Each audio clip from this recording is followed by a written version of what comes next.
The morning the school bus broke down on the edge of Maplewood, Ohio, 16-year-old Ethan Parker thought it would be just another excuse to be late and get detention.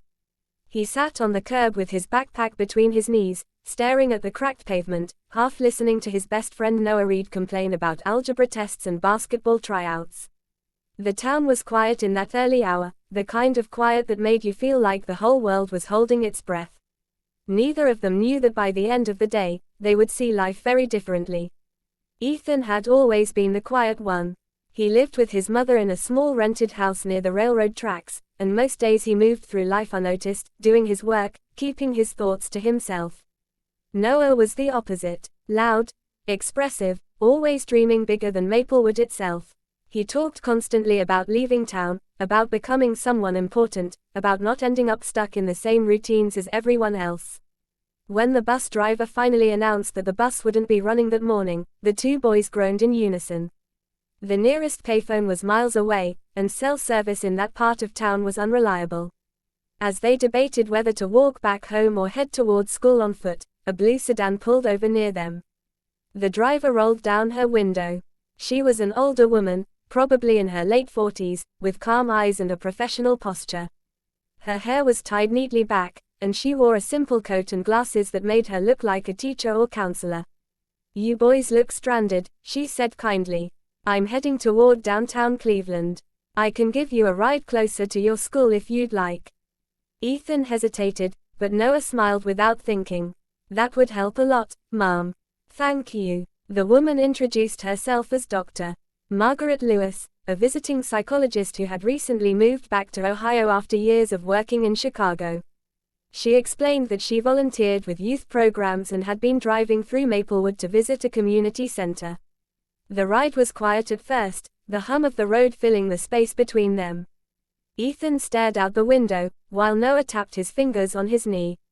Margaret noticed their school jackets and asked about their classes, their interests, their plans. "What do you want to do after high school?"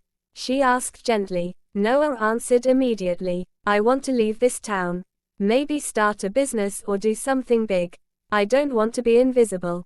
Ethan shrugged. "I'm not sure. I just want to help my mom and figure things out."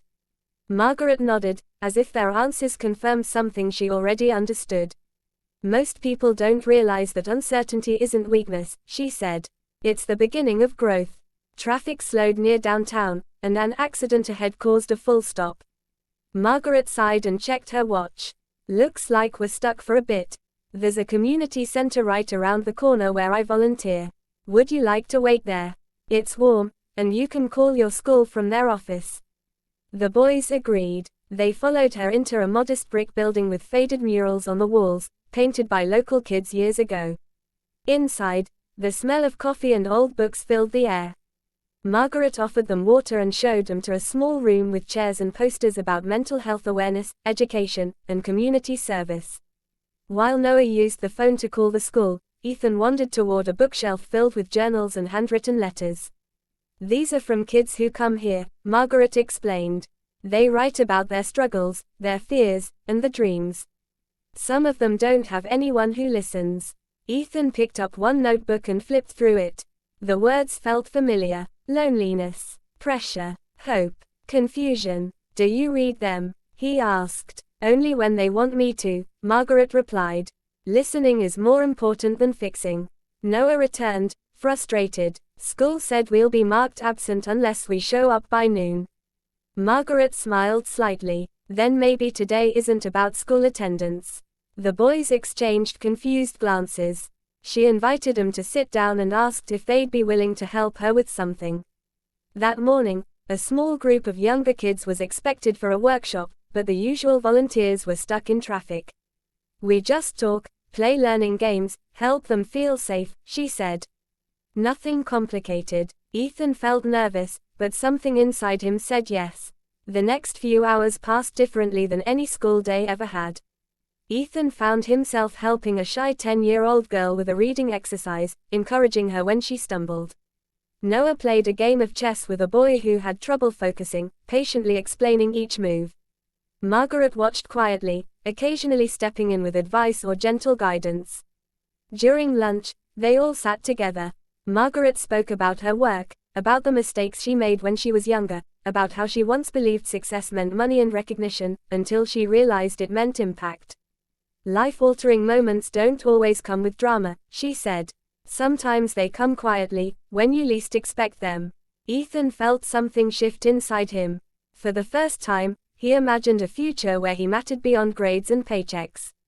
Noah, too, grew thoughtful, his usual jokes replaced by silence.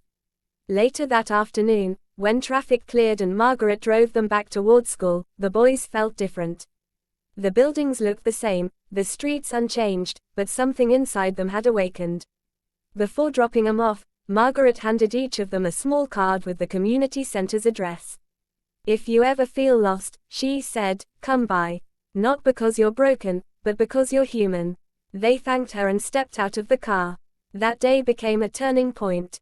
In the months that followed, Ethan began volunteering regularly. He discovered a passion for helping others, eventually deciding to study social work. Noah, inspired by leadership and responsibility, focused on mentoring younger students and later pursued community development. They never forgot that unexpected morning, the broken bus, the quiet drive, and the older woman who didn't lecture or judge, but simply listened and opened a door. Years later, when Ethan stood at his college graduation in Columbus, Ohio, and Noah launched a nonprofit program for at-risk youth in Detroit, they both remembered that life-altering day. Not because of anything dramatic or sensational, but because two teenage boys were treated with respect, guidance, and belief.